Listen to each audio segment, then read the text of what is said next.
Okay, welcome back to the Applied Leadership Podcast. My name is Brandon. As always, I am joined by my good friend and business partner, Blaine Smith, where we are, in fact, two friends, one question, half an hour, and zero script. I want to say thank you to all of our folks out there who have been listening. Thanks for the good cheer and the encouragement and the feedback. We appreciate it. And thanks for the questions. We've got some interesting ones that I'm just going to get right into right now, Blaine. The topic for today, our one question is, how do you deal with imposter syndrome?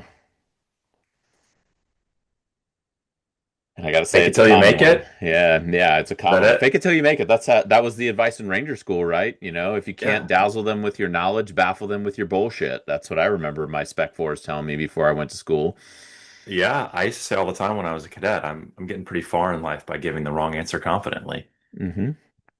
That's which right. sometimes is what was required in those moments. But I think what this person is getting at is a little more sincere and probably a little bit more uh, probably a little bit more rooted in kind of the long-term goal. So there are Hmm. going to be times, obviously, when you're put on the spot and you feel like you've got to tap dance a little bit. And I think that's probably something a little separate from what we're talking about. Although, maybe we come back to it because I think those moments often are symptomatic Yeah, of imposter syndrome.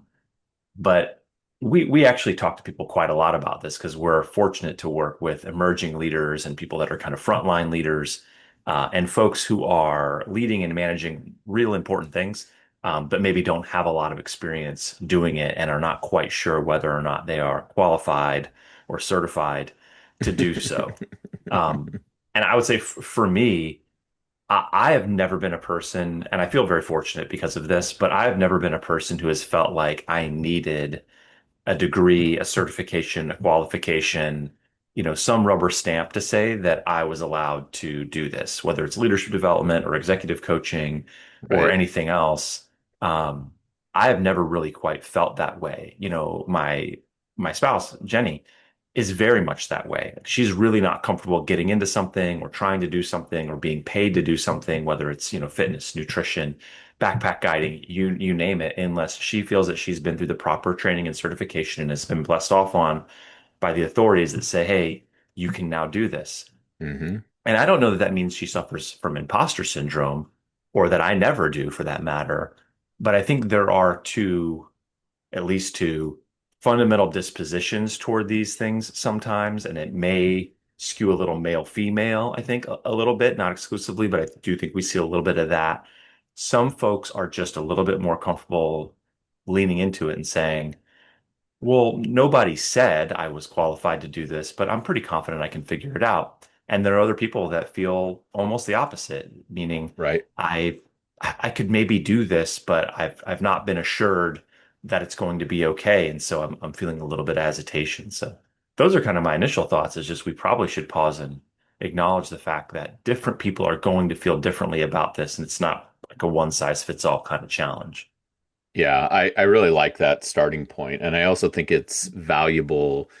You mentioned that we work with a number of emerging leaders. We also happen to work with a number of high-level executives, CEOs of Fortune 500 companies all over the place. And it's worth noting that the last time we were in a room, which was a room full of very senior executives, I think it was about 25, 28, um, had been in the game anywhere from 10, 20, 30 plus years leading people. We asked this question: raise your hand if you have ever experienced imposter syndrome. And everybody raised their hand. Yeah. And I think it's worth noting that, and it's worth even just putting our cards on the table. I've dealt with imposter syndrome. I deal with imposter syndrome fairly regularly. Blaine, you? Yeah, all the time. And it's not even in the most obvious ways. It's not always when we have to take like a big stage and go out in front of a lot of people, although sometimes I do get nervous there, of course. Sometimes it's in a small meeting. If you and I have to have a meeting with a high level executive about the Yep. prospect of working together or something like that, I'll often wonder like who am I to be giving this person advice or to suggest that they have anything to learn from me? It happens in ways that are often a little bit hard to predict. To be honest Yeah. with you, I had a friend invite me over to her home a couple weeks ago to talk about our book in front of a group of kind of local friends, mostly people I didn't know, some people I did know.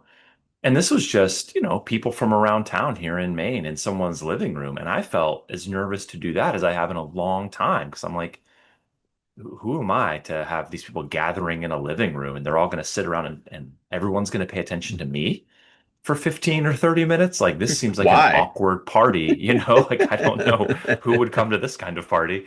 And yet there I was, and I had to, hold the book and sit in a chair in a living room and still perform to a certain Yeah. degree. And so, yeah, it's hard to tell when it's going to crop up sometimes.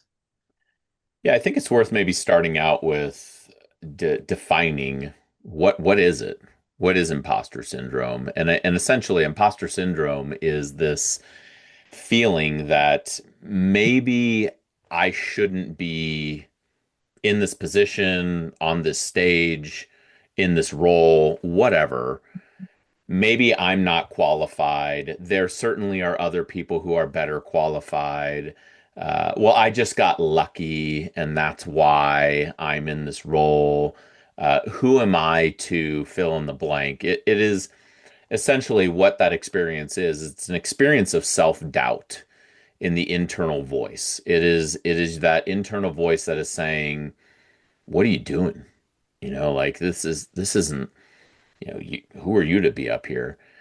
And I think it's worth noting that it happens almost unanimously. I mean, ubiquitously, however you want to call it. Like a lot of us feel this sensation. And, we put our cards on the table here right now. And for those of you that don't know us, we're two guys that each of us has been leading people for about 30 years in some of the most challenging environments. Special operations, Blaine was a Green Beret, I was a Ranger. We've done it in the corporate sector through healthcare. We've done it in the social impact sector. We've done it in a number of different settings, and yet we're not immune to it. And so I would say the first and foremost thing is that if you are experiencing this, rooted in the question of how do you deal with it, I think the first and foremost thing is just to acknowledge you're probably pretty normal if you're experiencing this.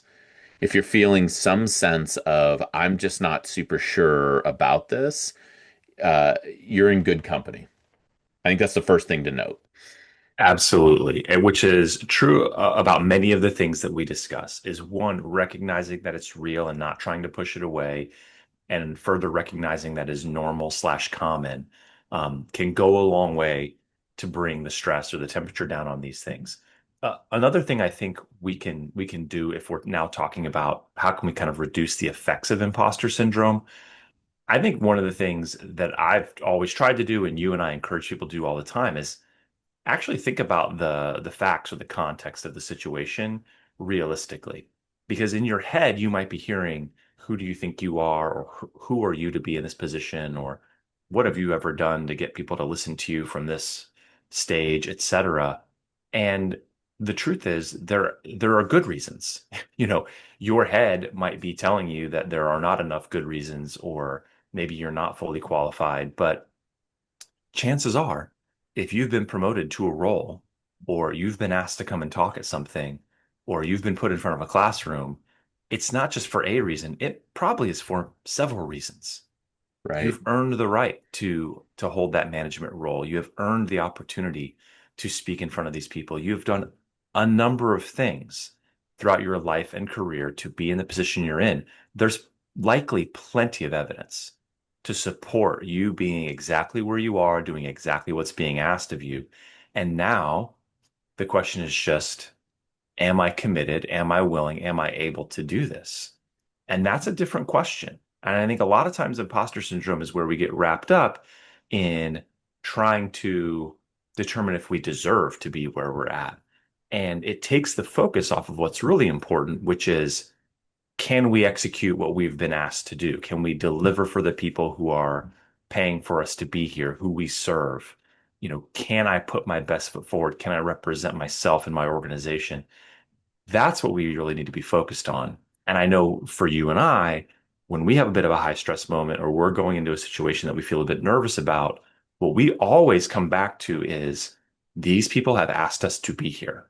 That's right. And we have signed on the dotted line, and we need to now make a concerted effort to serve these people and give them what they've asked for. And we are all on the same team. That, it is not us versus them. We're going into this room together. We're going to work together, and our job is to give them something of value that they have asked for. We are Yeah. here for a number of reasons. So let's get out of our head about that and let's reorient our focus on executing what we came here to do, which we know Yeah. how to execute. Yeah, exactly. I like how you're talking about, we getting out of our head and getting into the space that we have been called into, whether it's a leadership role, whether it's a room that we're being asked to speak to, and that's for all of us. I think we often mention to those when we are speaking about leading former peers that what you need to do in that moment, especially when you're wrestling with this idea of imposter syndrome, is recognize what is going on between your ears and what is going on between your peers. Because far more often, as you have called our attention to, if we really interrogate it, what we find is that this is going on between our ears.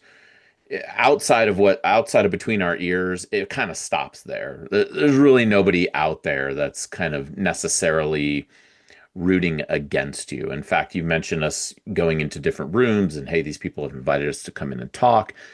One thing that we always remind each other and others that we bring up on the podium with us, or others who we just have the opportunity to speak to that do this kind of work, is that everybody in that room is rooting for you.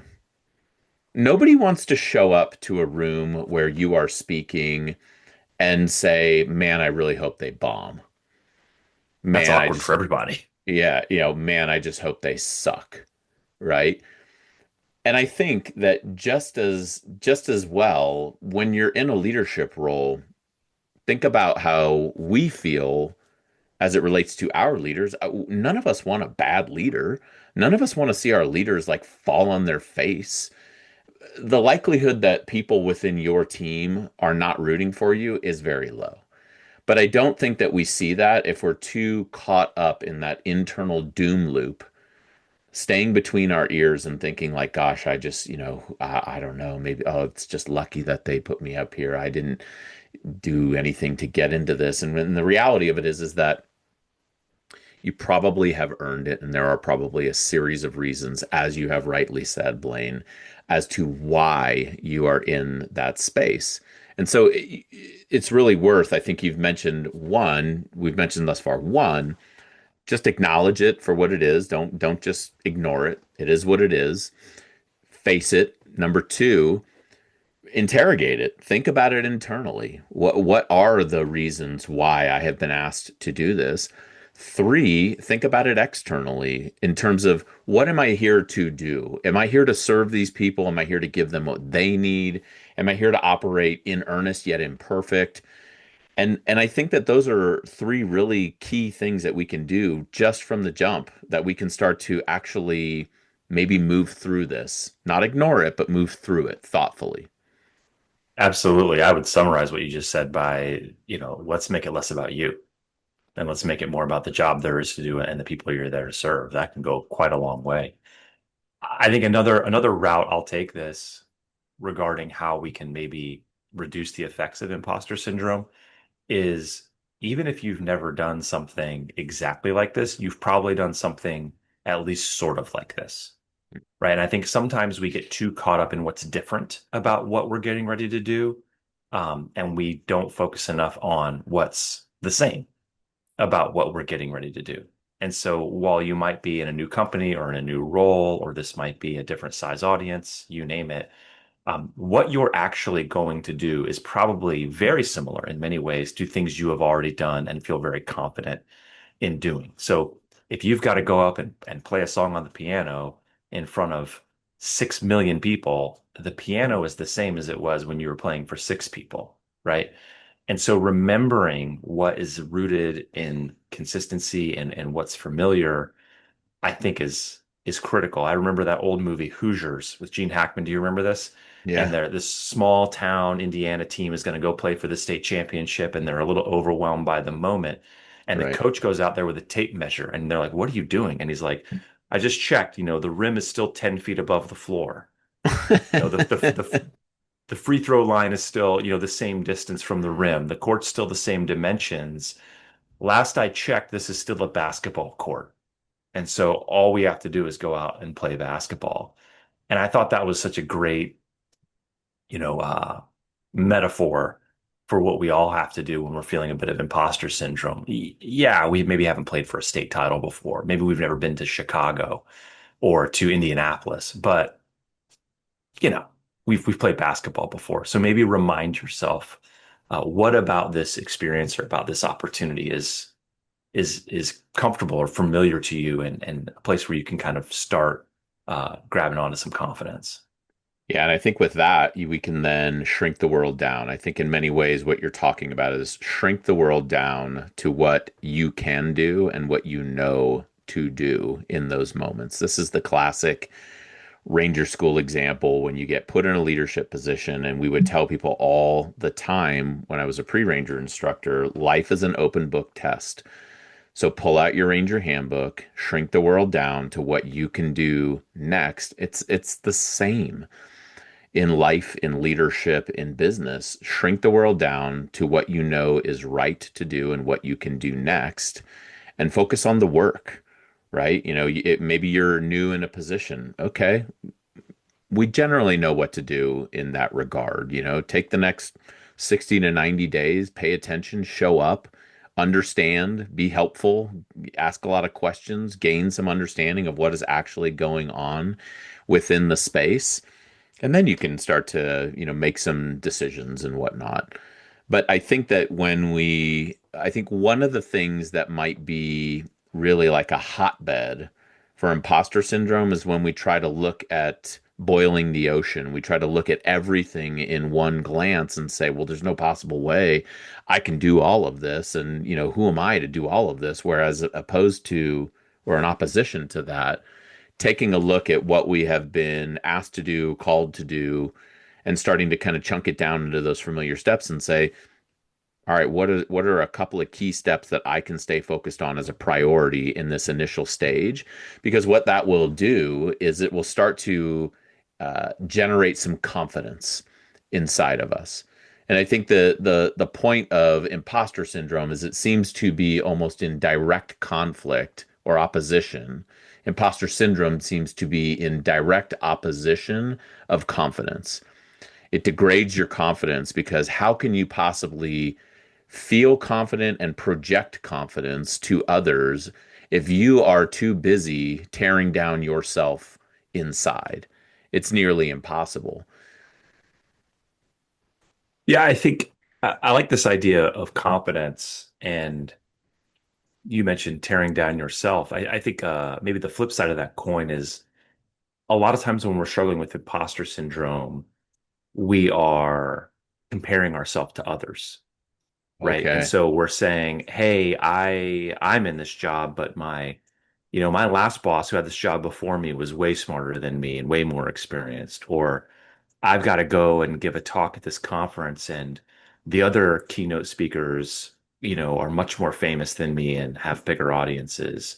Or I've got to launch this product or this business, but the competitors in the space are so far ahead of me or have much more brand recognition.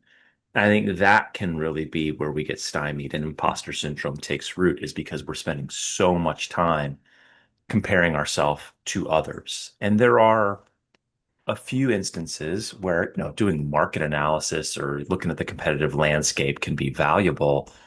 But I think by and large, we're doing ourselves a disservice by comparing ourselves to others. And we do ourselves a further disservice by trying to be like others when we're in these moments. Because if we feel that we are not good enough, like you were just describing, and surely somebody else is, then all I need to do is be more like them, and that will get me there, which of course is not the answer. The reason you've been asked to do whatever it is we're talking about is because you are who you are. That's right. And the best thing you can do to deliver in those moments is to be the best version of who you are for those you've been asked to serve. And I think that's bait that we need to be very careful about taking. And it's so easy when we're feeling a little less than or a little inadequate or experiencing some imposter syndrome to just reach for the persona or the avatar of somebody else that we've seen, or at least we've perceived to be successful in this space. And then we get twisted up and we're not even us anymore. Because if you think it's hard to go out there and be a good version of you, try being somebody else in a high pressure Hmm. moment. That's gonna go even worse. So I think that's a big one that I want to make sure we get on the table. Yeah, you've really taken this in an intriguing direction because I think what I'm hearing you say is that imposter syndrome dealt with poorly can actually bait you into being an imposter. And you got to Well, be yeah, careful well about said. that. You got to be It's careful one thing to about that. feel like an imposter, it's another thing to be an imposter, right? Right, right, exactly. And that's when, we're baited into putting these masks on, these personas, and, persona is mask. That's what it means, right? In its original Greek context, it is a mask. And so I really like how you drew us back to the authenticity of the opportunity, which is, again, there are probably a myriad of reasons why you have been given this opportunity. And I guess I just want to open this, open up kind of like the authenticity even more and just kind of talk about it. Like, look, it's not lost on us that we're two former soft guys. There's plenty of former soft guys out there that talk about stuff leadership wise. The comparison would be easy. Yeah, I've had conversations with people on interviews where they have referenced other former soft guys' names just because I said something and said, "Oh, that sounds a lot like, Jocko." I'm like, "Oh, okay, cool." And like, great, like that doesn't surprise me. We both came from the joint special operations world. Like, that's really cool. But it's little kind of things like that that can make you say, like, well, gosh, is that the measuring stick that I'm looking at? Like, should I be comparing myself to that or competing in that way? And I think bringing it back to I'm being called to run the race that I am being called to run with the who that I am, the experiences that I have, and the wisdom that I feel God has given, us to steward well. That's all we're really being called to do. But it's not lost on us that the bait for comparison, oh boy, it is there all day, every day. And I think that we have to be very careful because, as we all know, comparison is the thief of joy.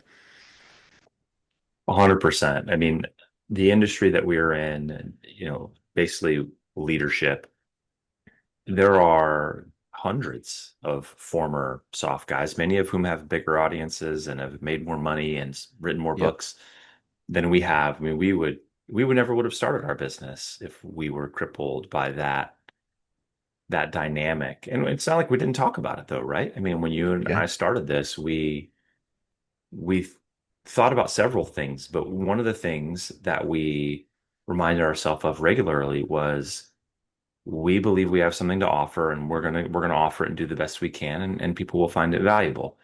The other one I think that we have often remind ourselves of is that we want to be very careful not to, define ourselves by what we're not. Meaning, oh, well, David Goggins is like this way and that way, and we're not that way. Or like that is not helpful either.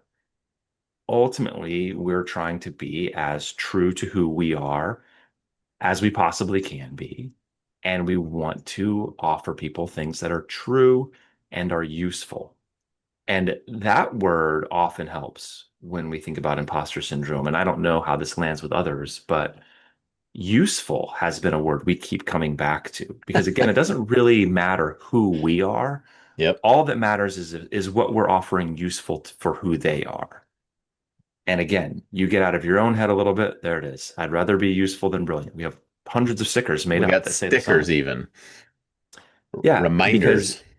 you don't need to be famous to offer somebody something that is valuable to them. That's And right. that's true in all of your interactions, both personally and professionally. In fact, you may have exactly what that person needs because you are familiar to them, or you are closer to them, or you're not distracted by thousands of interviews and social media posts and things like that. Perhaps what they need is exactly what you have to offer. And certainly, if they've invited you to be there, that's likely the case. So, not only do you want to be careful about comparing yourself too much, you may want to be careful about contrasting yourself too much because I don't ultimately don't think that's a good base upon which to build your brand or your work. Yeah, I mean that's the classic. What comes to mind is the classic I'm a Mac, I'm a PC comparison marketing approach that in my estimation is a decidedly terrible way to go about it. Comparing yourself to anybody else and tearing them down in an effort to build yourself up is a fundamentally flawed way to go about it. Rather, better to acknowledge who you are, what you bring to the table, and more importantly, focus on what they need, what the mission needs, what the people that you're being called to lead, to stand in front of, to stand beside. What do they need? And I will just say this that I countless times I find myself in conversations that I have no idea how to handle or how to help somebody or what to say or what to think. And more often than not, I'm just listening and praying and just hoping, like that the words that this person needs to hear are the words that come out. And it would be very easy to sit there and say, well, goodness gracious, I'm not a whatever licensed therapist or a counselor or somebody who maybe has some specific set of knowledge that can be a tool or a tactic to help somebody get through something difficult. But the truth is that if I wasn't who I was, I wouldn't be in this damn conversation in the first place. Because the only reason the person is telling you something, the only reason that you're being put in that position is because you are who you are. You're not somebody else. Because if they wanted somebody else, then they would have gotten somebody else. Yeah, but yeah, you're there. Again, we come back to the fact that you're there. I think maybe the last thing I'll offer Brandon on this is maybe just another small word of caution, which is you don't have to have an answer for every question. You don't have Yes. to know how to do everything. So if you do from time to time find yourself in one of those conversations or a consulting engagement or a meeting at work and you don't really know, we need to be able to say, "Hey, I'm not sure," or you know, that's outside of my area of expertise, or I'll have to go look at that a little bit more, or I didn't look closely enough at those numbers to really have a strong opinion on it. We have to be able to do those things because one thing we can do when we're feeling a little imposter-y is feel that need to have an answer. Yep. And what we can do, and guys, we're especially bad about this. We'll just kind of sort of make some stuff up or we'll massage some things or we'll kind of try to BS our way through an engagement. And that's not a good strategy either. And so if we're on a roll and we've answered a couple of questions and things are going really well, and then we get to something that's we're not so sure about, we need to be able to say like, hey, those first three things I felt really good about. This one, I'm just going to let you know, not my zone of genius, and I can offer you a perspective, but you're going to have to take it for what it's worth. I think ultimately that engenders a lot of confidence, and that shows people that you're a serious person and that you take their relationship seriously and what you're doing seriously. And most people are not good enough at tap dancing and BSing to get away with for too long. Yeah. I think that again, it reminds us to settle into your authentic self, be who you are, operate in earnest, knowing that we'll be imperfect. And I think that that can be the best way that we can navigate through imposter syndrome. Because the alternative is you start tap dancing because you feel imposter syndrome. Well, then you become an imposter because you're making a bunch of crap up that isn't actually helpful.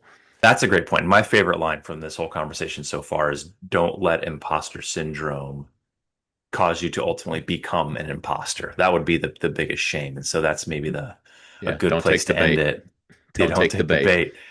bait. This has been fun. I wasn't sure how this was going to go. I know we talk about this often with people out in our world, but we've never just had a conversation specifically about this. And I think I hope we've offered up some good stuff to chew on.